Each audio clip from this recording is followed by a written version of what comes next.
कल हमने थोड़ा सा मोशन देख लिया था कि मोशन क्या होता है, ठीक है। और टाइप्स ऑफ मोशन में एक डिफरेंट कर लिया था कि यूनिफॉर्म मोशन क्या है और आपका नॉन यूनिफॉर्म मोशन क्या है। थोड़ा सा और टाइप्स ऑफ मोशन में देखते हैं।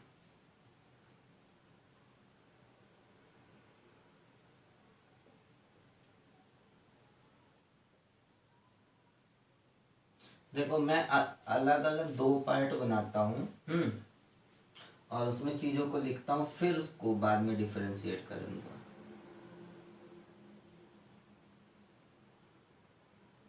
Linear motion, circular motion.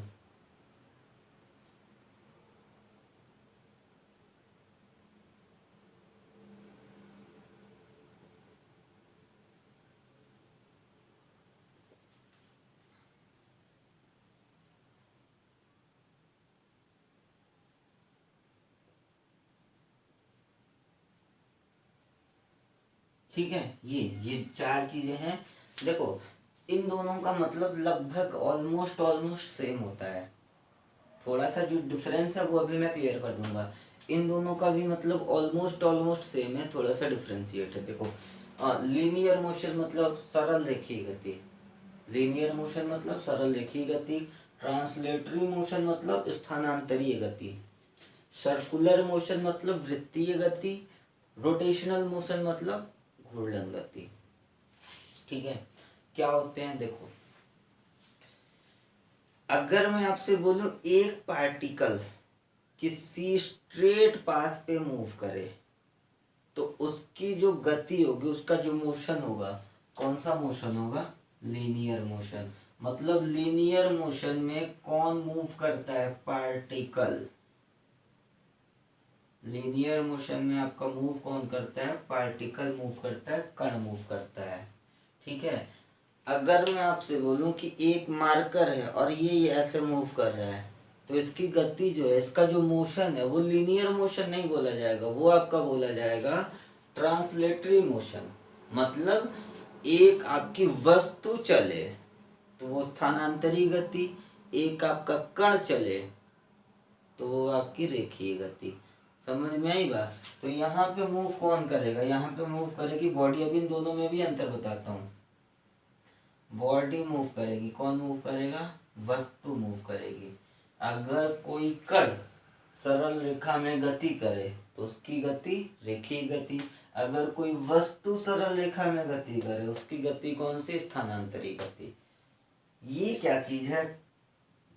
Particle and body. देखो ये मार्कर आपका है, इसको आप छोटे छोटे छोटे छोटे टुकड़ों में काट दो। ठीक है, मान लो इसको आधा किया, फिर आधे को आधा किया, छोटा और हो गया, उसको भी आधा किया और छोटा हुआ, उसको भी आपने आधा किया और छोटा हुआ, उसको भी आधा किया और छोटा हुआ। तो आप छोटा छोटा छोटा छोटा करते जाओ, जो सबसे छोटा कण मिलेगा उसके बाद उसको तोड़ना मुश्किल है, आपको पॉसिबल नहीं है। तो वो जो छोटा कण होता है वो आपका क्या कहलाता है? पार्टिकल कहलाता है, कण कहलाता है। मतलब जो सबसे छोटा वाला पॉइंट, मतलब ये मार्कर बना होगा तो छोटे छोटे कणों से मिलकर बना होगा, छोटे छोटे चीजों से। जो सबसे छोटी शेप होगी वो आपकी क्या बोली जाएगी? पार्टिकल, कण। वस्तु क्या है? इसे हम एक नाम और देते हैं, सिस्टम ऑफ पार्टिकल्स।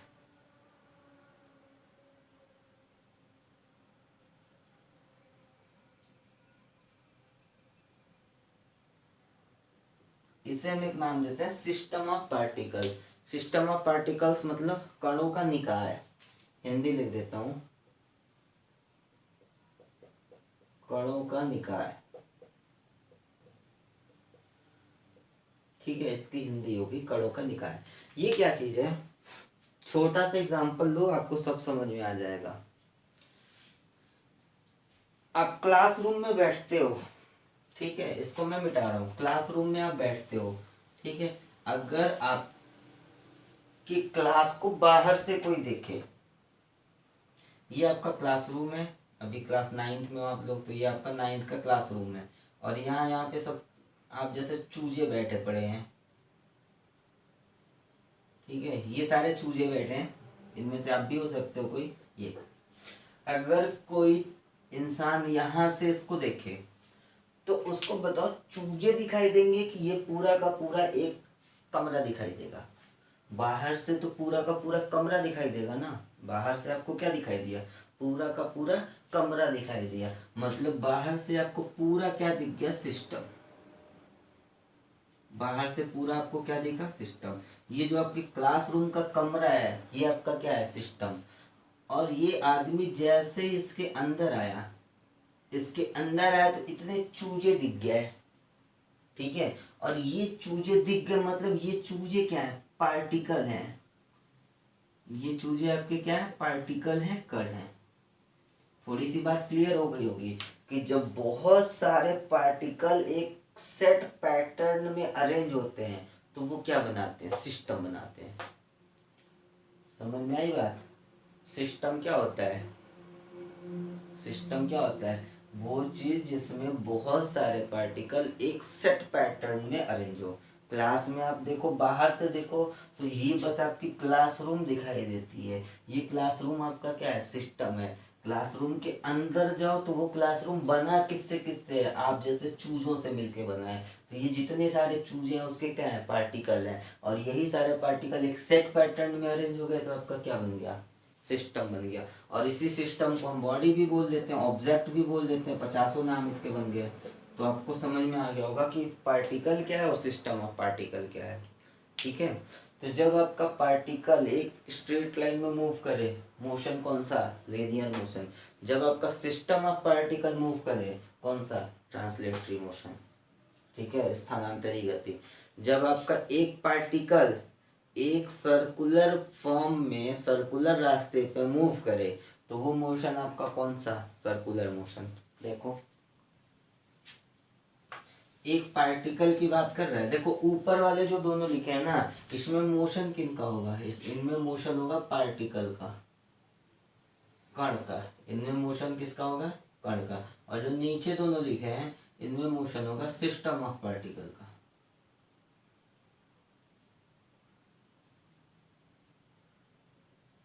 कणों के समूह का।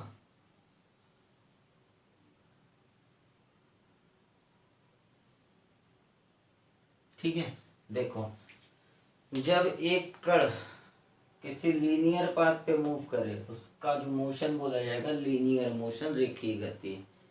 एक कण किसी सर्कुलर पाथ पे मूव करे, कोई पार्टिकल किसी सर्कुलर पाथ पे मूव करे, वृत्तीय मार्ग पर गति करे तो उसकी गति वृत्तीय गति, उसका मोशन जो होगा वो सर्कुलर मोशन होगा। जब एक सिस्टम ऑफ पार्टिकल किसी लीनियर पाथ पे मूव करे तो जो उसका मोशन होगा वो ट्रांसलेटरी मोशन, ठीक है। और जब सिस्टम ऑफ पार्टिकल के जैसे ये आपका होता है घूर्णन गति, ये ऐसे इस मार्कर का एक एंड फिक्स है और दूसरा एंड ऐसे ऐसे घुमाया जा रहा है तो ये आपका क्या है? ये आपका है रोटेशनल मोशन, ठीक है। देखो कैसे होता है ये तो पॉइंट फिक्स है। अब देखो ये मार्कर है, बहुत सारे पार्टिकल से मिलके बना होगा। यहाँ पे यहाँ पे यहाँ पे यहाँ पे हर जगह पे सारे पार्टिकल होंगे, ठीक है। किसी एक पार्टिकल पे ध्यान दो, मान लो यहाँ कोई पार्टिकल है तो केवल आप उसको देखो। जब ये मार्कर ऐसे मूव करेगा, ऐसे मूव करेगा तो ये वाला पार्टिकल ऐसे मूव करेगा, मतलब वो वाला पार्टिकल क्या कर रहा है? एक सर्कुलर मोशन कर रहा है, वृत्तीय गति। यहाँ वाले पार्टिकल को देखो, जब ये मार्कर ऐसे मूव किया तो ये वाला पार्टिकल ये ऐसे मूव किया तो ये वाला मोशन कौन सा होगा? सर्कुलर मोशन, ठीक है। अब रोटेशनल मोशन क्या होता है? ऐसा मोशन जिसमें सिस्टम के सभी पार्टिकल एक सर्कुलर मोशन करें। ऐसा मोशन जिसमें सिस्टम के सभी पार्टिकल एक सर्कुलर मोशन करें। जैसे में देखो ये मान लो रॉड है और इस रॉड को ऐसे घूमना है तो जो इस रॉड का मोशन होगा वो कौन सा मोशन होगा? रोटेशनल मोशन होगा, घूर्णन गति होगी। लेकिन ये रॉड बना कैसे? बहुत सारे पार्टिकल से मिलके बना है। ये रॉड बहुत सारे पार्टिकल से मिलके बना है और जो डॉट बना रहा है वो सारे पार्टिकल हैं। जरा ध्यान से देखो, रोटेशनल मोशन, रॉड पूरा का पूरा क्या कर रहा है? रॉड के मोशन को रोटेशनल बोला जाएगा। तो थोड़ी उसकी डिफिनीशन बनानी है तो ये वाला पार्टिकल ऐसे सर्कुलर मोशन करा, ये वाला पार्टिकल ऐसे सर्कुलर मोशन करा, ये वाला पार्टिकल ऐसे करेगा, ये वाला पार्टिकल ऐसे करेगा और ये वाला पार्टिकल ऐसे करेगा। तो आप देख रहे हो जब रॉड घूम रही है, भाई मान लो घूम के यहाँ चले आए, तो ये वाला पार्टिकल जब ये ऐसे जाएगा तो ये वाला पार्टिकल यहाँ पहुँचेगा, यहाँ यहाँ यहाँ ऐसे पहुँचेगा, रॉड घूम के यहाँ चला आया। अब जो पार्टिकल यहाँ था ये रॉड के साथ यहाँ पे चला आया, एक पार्टिकल यहाँ आ गया, यहाँ आ गया, यहाँ आ गया। तो आप देख रहे हो क्या, रोटेशनल मोशन में सिस्टम ऑफ पार्टिकल के सारे पार्टिकल सर्कुलर मोशन कर रहे हैं। तो आई थिंक क्लियर हो गया होगा रोटेशनल मोशन क्या है। फिर से देख लो, जब कोई पार्टिकल लीनियर मोशन कर रही है, पार्टिकल लीनियर मोशन कर रही है मतलब क्या, पार्टिकल एक लाइन पे चल रही है, एक स्ट्रेट लाइन स्ट्रेट पाथ पे मूव कर रही है, तो उसका मोशन लीनियर मोशन। जब कोई पार्टिकल सर्कुलर पाथ पे चल रहा है उसका मोशन सर्कुलर मोशन। जब system of particle linear path पे चल स्ट्रेट लाइन में जा रही है, ट्रांसलेटरी मोशन। जब आपका सिस्टम ऑफ पार्टिकल के सारे पार्टिकल सर्कुलर मोशन कर रहे हैं, वो मोशन कौन सा, रोटेशनल मोशन। क्लियर है इतना, आगे बढ़ा जाए फिर।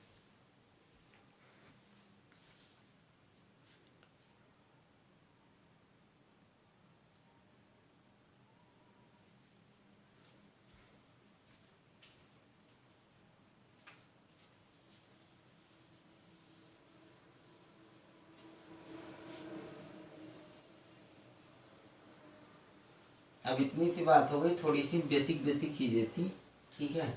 अब आपको एक चीज आपको पढ़ना है,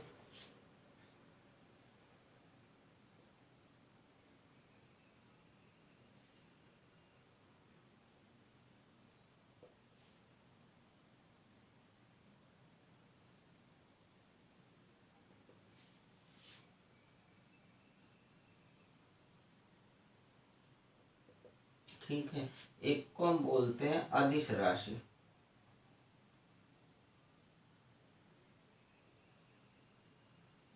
और दूसरे को बोलते हैं सदिश राशि।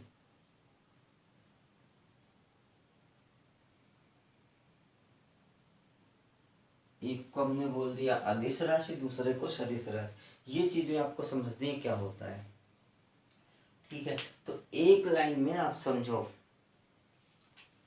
एक प्लेस आपका ये है, कोई एक जगह है ए, और यहाँ से 5 किलोमीटर दूर कोई एक जगह है बी। कितना दूर, 5 किलोमीटर, ठीक है। अब मैं एक स्टेटमेंट बोल रहा हूँ, ध्यान से सुनना। मैं आपसे बोल रहा हूँ कि आप ए पे खड़े हो अभी, और 5 किलोमीटर जाओ, आप बी पे पहुंच जाओगे। फिर से सुनो, आप ए पे खड़े हो और मैं आपसे कह रहा हूँ कि आप ए से 5 किलोमीटर दूर जाओ, आप बी पे पहुंच जाओगे।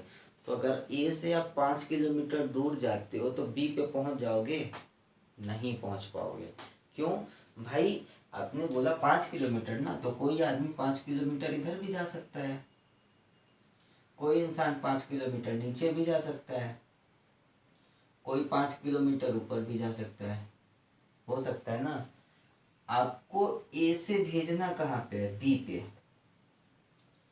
ए से कहाँ भेजना है, बी पे। तो आपको बोलना क्या पड़ेगा, ये देखो ईस्ट होती है, वेस्ट होती है, नॉर्थ होती है, ये साउथ होती है, इतना आपको पता है। अगर ए से बी पे भेजना है तो आपको एक स्टेटमेंट यूज करना पड़ेगा, भाई ए से आप 5 किलोमीटर ईस्ट डायरेक्शन में जाओ। क्या यूज करना पड़ेगा, ए से 5 किलोमीटर जाओ, किधर की डायरेक्शन में, ईस्ट डायरेक्शन में। आई बात समझ में। तो इंसान को ए से बी तक भेजने के लिए आपने एक क्वांटिटी का यूज किया, और उस क्वांटिटी में आपने क्या क्या चीजें बताई, एक तो बोला 5 किलोमीटर और एक बोला ईस्ट। तो देखो जितनी न्यूमेरिकल वाली वैल्यूज होती हैं, जैसे 5, 6, 7, 10 किलोमीटर, 15 लीटर, 25 लीटर, ठीक है, जितनी सारी न्यूमेरिकल वैल्यूज होती हैं उन्हें हम बोलते हैं फिजिक्स में मैग्नीट्यूड। मैग्नीट्यूड मतलब हिंदी इसकी होती है परिमाण, ठीक है। और ये तो आपको पता ही है, इसे बोलते हैं डायरेक्शन। डायरेक्शन मतलब दिशा। आई बात समझ में। तो जब आपने किसी इंसान को ए से बी पे भेजा तो आपने किन किन चीज़ों का यूज किया। आपने बोला 5 किलोमीटर जाओ, मतलब क्या यूज कर लिया, मैग्नीट्यूड। फिर आपने बोला ईस्ट में जाओ, मतलब क्या यूज कर लिया, डायरेक्शन। और इसी के बेसिस पे हमने फिजिकल क्वांटिटी को दो पार्ट में ब्रेक किया। कौन कौन सी, स्केलर क्वांटिटी और वेक्टर क्वांटिटी। तो पहली आप हेडिंग बना लो, वेक्टर क्वांटिटी, सदिश राशियां।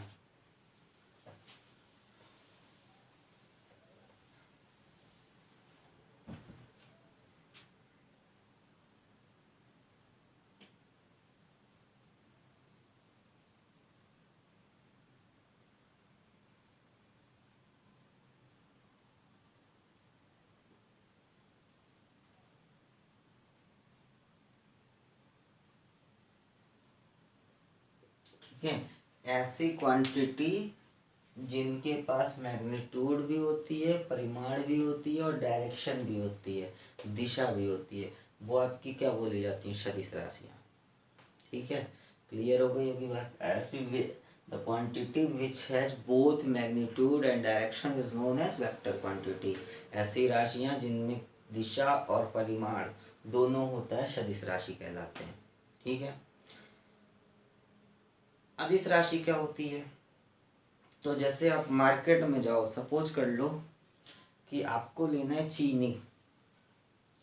आप मार्केट में जाते हो, दुकानदार से आप बोलोगे क्या, जैसे आपको 3 किलो चीनी लेना है, 3 किलो, तो आप दुकानदार से क्या बोलते हैं, ऐसा बोलते हो क्या कि 3 किलो चीनी हमें उत्तर दिशा में दे दो, या 3 किलो चीनी पश्चिम दिशा में दे दो, ऐसा कुछ नहीं बोलते। आपने केवल और केवल क्या यूज किया, हमें 3 किलो चीनी चाहिए, क्या यूज कर लिया आपने, मैग्नीट्यूड। आपका स्टेटमेंट तो कंप्लीट हो गया ना भाई, आपको चाहिए थी चीनी 3 किलो, आपने बोला 3 किलो चीनी चाहिए, स्टेटमेंट आपका कंप्लीट है। तो 3 किलो चीनी लेने के लिए आपने डायरेक्शन वर्ड यूज किया नहीं, केवल और केवल क्या यूज किया, मैग्नीट्यूड यूज किया। तो केवल मैग्नीट्यूड यूज किया, मतलब वो क्वांटिटी आपकी कौन सी है, स्केलर क्वांटिटी। ठीक है, लिख लो इसको भी एक लाइन में। The quantity which has magnitude is known as scalar quantity. वे राशियां जिनमें केवल परिमाण होता है, अदिश राशि कहलाते हैं।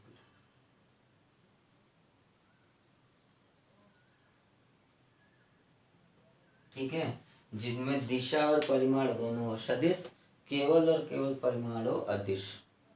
आई थिंक इतनी बात आपको समझ में आ गई होगी।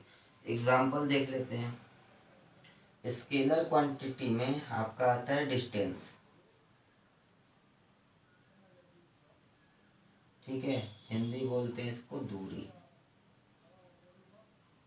इसमें आती है डिस्प्लेसमेंट।